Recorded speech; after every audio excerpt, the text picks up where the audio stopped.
Welcome to part 7 and the final part of climate action, right? So in this final section here, we will be looking at effectiveness of adaptation strategies. Okay. So once again, I bring you back. We earlier parts in part 6, 5, 5, 6. We were looking at effectiveness of mitigation strategies. Okay. What were some of the strategies that put in place?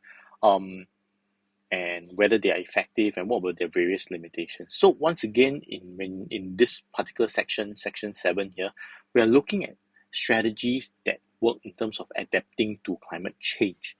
So what is the implication on the type of questions that will come out from a section like this? Right, so it's useful for you to take some time to think about it. So when you're looking at adaptation strategies, there are four main spheres of adaptation that we are looking at, whether it's a structural adaptation, building something with technology or technological adaptation with emerging tech, or is the way of living, the way of the society existing, does it change? Is it a social adaptation, or are we imposing an institutional adaptation strategy to change the way we think about certain things? Okay. So in terms of structural adaptations, we will be looking at three structural adaptations, okay, building seawalls, water storage tanks, as well as polders, in our attempt to build community resilience against sea level rise. Okay, so polder is very important. Polder is something that the government in Singapore has come out clearly to say that, okay, this is the way forward. We're going to use this as our structural adaptation strategy because climate change is real and sea level rise is something that we have come to terms with, in that we will probably not be able to reverse it. Technological adaptations, we will be looking at how high-tech vegetable farms, high-tech egg farms, and high-tech fish farms can help us build greater resilience in view of what can happen with climate change in terms of shortages in food supply. Finally, the third one will be social adaptations. Okay, how can we do, what can the society do to mitigate, okay, socially, right? Things like learning how to prevent yourself from overheating and suffering from heat stress injuries, knowing what to do to protect your house from flash flood, right? And how can you deal with warmer climates, okay? Things like staying hydrated during the daytime when you do your exercise. So these are things that are ground up initiatives, more or less. Okay, institutional, finally, what are some of the national and regional policies and plans that can be drafted, that can be implemented, that we can get buy-in from neighboring countries, from regional partners, and how can these then help mitigate the discomfort or the increased difficulty? Okay, how can these help us adapt to the changing climate? Okay, so this slide here basically is what I went through earlier on with the diagrams for you. So keep in mind, right, when you are looking at strategies, whether it's mitigation or it's adaptation strategies, there is no one size fit all approach to this. Okay, because everybody's situation, every country's condition, every community's situation is different.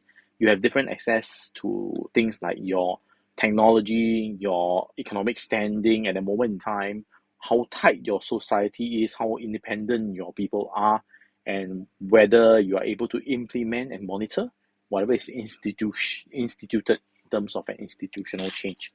So it needs to be managed, and expectations as well as your adaptation strategy needs to tweak itself so that it actually better deals with the various constraints that each country or each community has. Okay, so once again, let's start with structural adaptations, seawall, polders, and water tank drains and canals. So seawall, very simply, is a solid wall that is carved, that is built in front of the land that you want to protect. So it is it's actually very simple. It's just a solid wall. So if you go to East Coast Park, you will see our coastline. A lot of our coastline is protected by seawall, right? It's actually most of the time slightly higher than your coastal land. So if you look at the diagram here, it's a bit higher because you're trying to protect against sea level rise. Okay. Most of the time for recreational spaces, you can have seawalls in front of it. There are also seawalls in the area where near harbour front, right, where you are looking at Keppel Bay, the condominiums along Keppel Bay side, they all have seawalls as well. So it may not be recreational space, it can also be used to protect residential space or even commercial and industrial space as well. But basically it's a wall so that the beach or the land next to the sea doesn't get eroded away, and when the sea level rise, it doesn't flood immediately. Water storage tanks and all these drainage systems are basically systems to allow you to drain away extra storm water. Okay, so when there's excessive rainfall brought about by a sudden hurricane or tropical storm, tropical cyclone, right?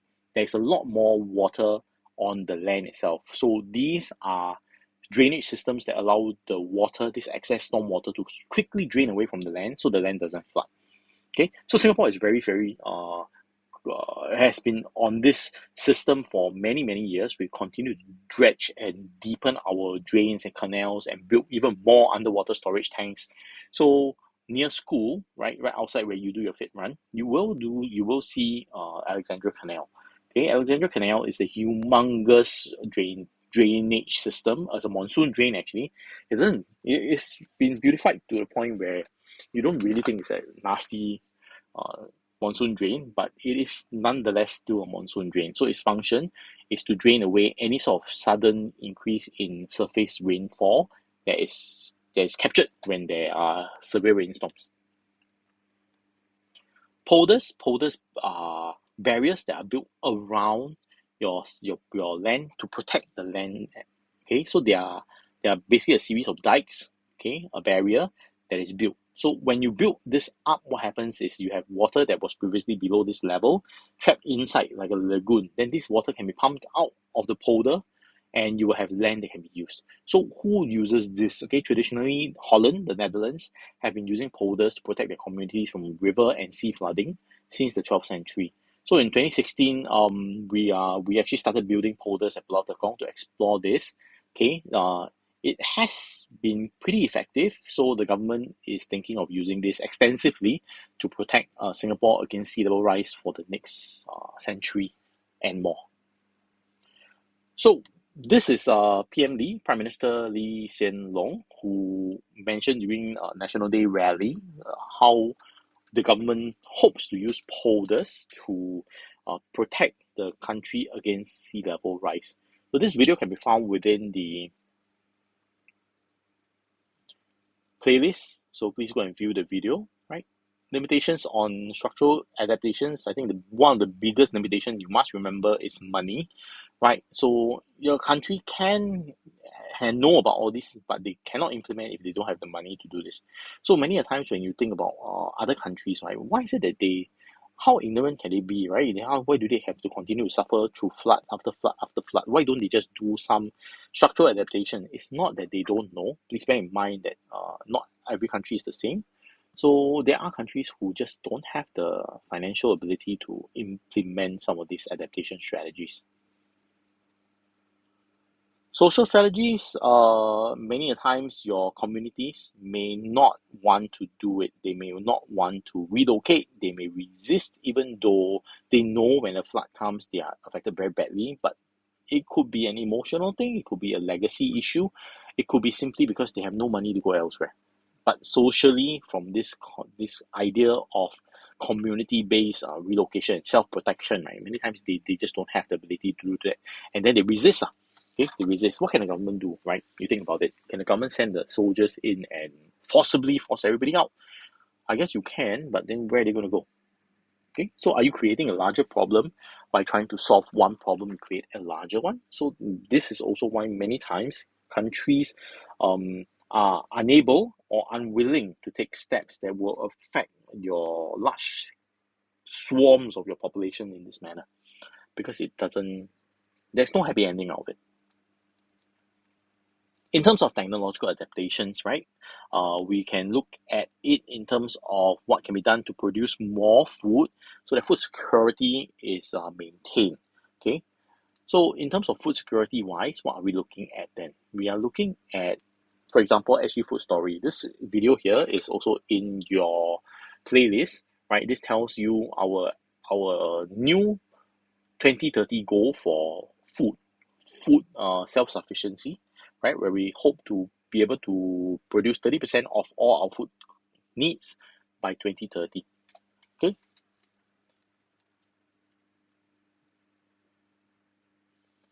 Okay. So our 30 by 30 plan, right, the one I just mentioned earlier on, is a wonderful one. Actually, it gives a greater sense of self-reliance. You are not so reliant on imports and all, which is good. During COVID, I think we all realize what can happen if something happens to our transportation network globally, and countries like us, which are very very dependent on imports.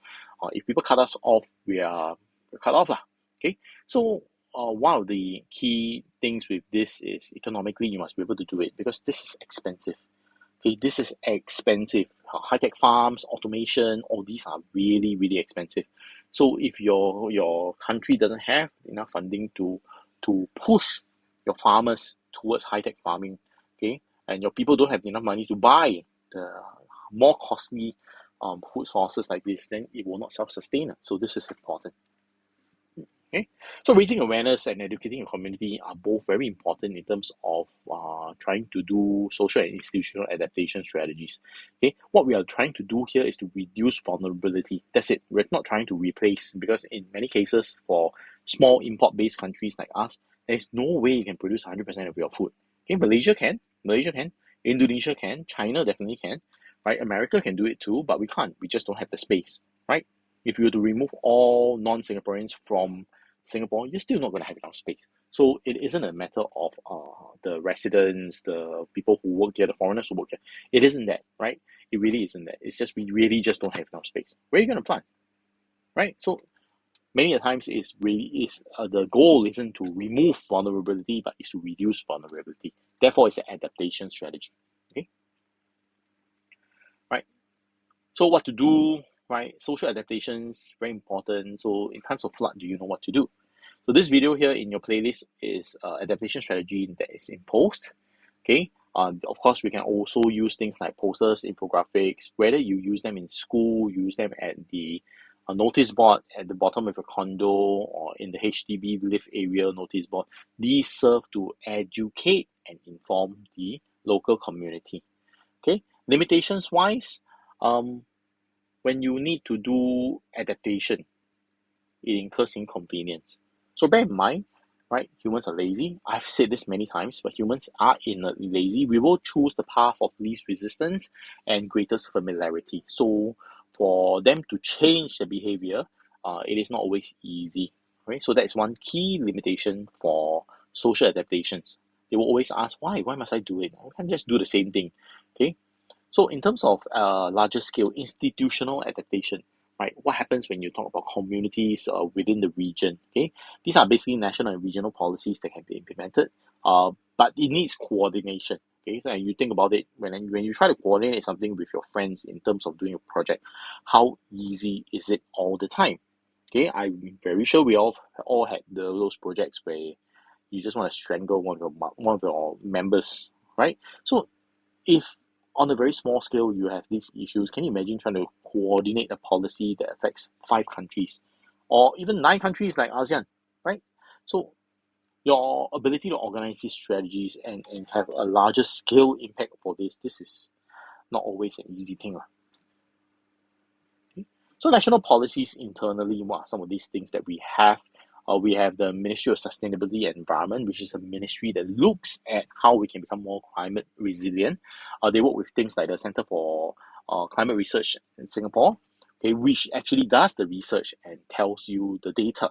Okay, then of course you have the National Climate Change Secretariat, which then conducts negotiation and coordinates efforts with maybe our neighboring countries like Malaysia, Indonesia, right? Working with them to tell them, oh, we spot that you have forest fires in this area, right? Maybe you are unable to see the spread of it, but we have the technology, we have the funding for this, so let's help one another in this way.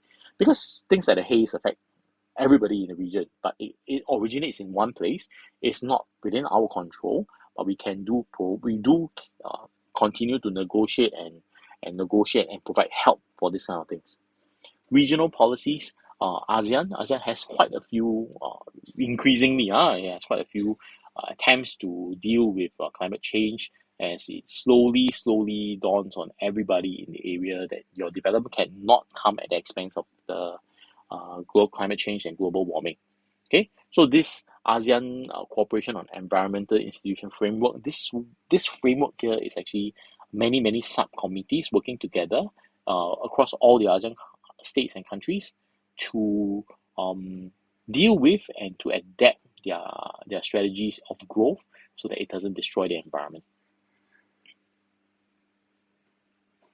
Okay, so you do have meetings where the environment ministers of all the ASEAN countries come together and they have discussions and they talk about various issues that hopefully can lead to better adaptation strategies and lower climatic impacts for everybody. Because I think it has come to everybody's recognition that climate change is not something that respects borders.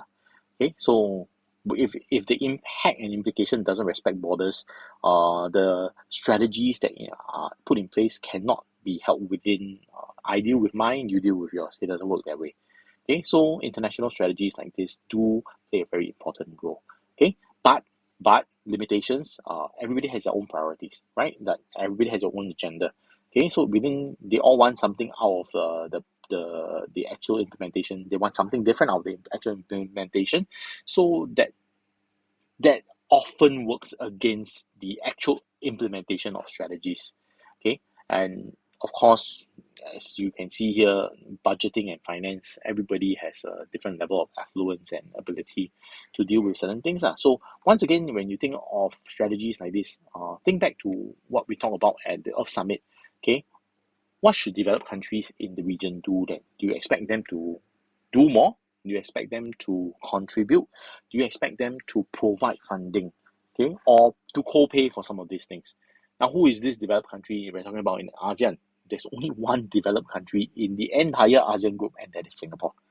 Then, on the flip side, is it fair to make Singapore pay for all this? Okay, how much co-payment would be a fair amount? Right? So these are all limitations of institutional adaptations, especially in regions that are largely poor.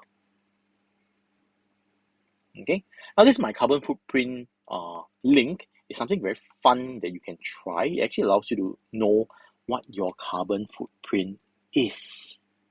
Okay, now this is my carbon footprint, and I'm a horrendous human being. Sadly, I believe some of you will have a carbon footprint that is as large, if not larger than mine, because I do not use air conditioning. So, please go to mycarbonfootprint.spgroup.com.sg, find out your carbon footprint, take a look at yours, take a look at mine, and we see whether we are this.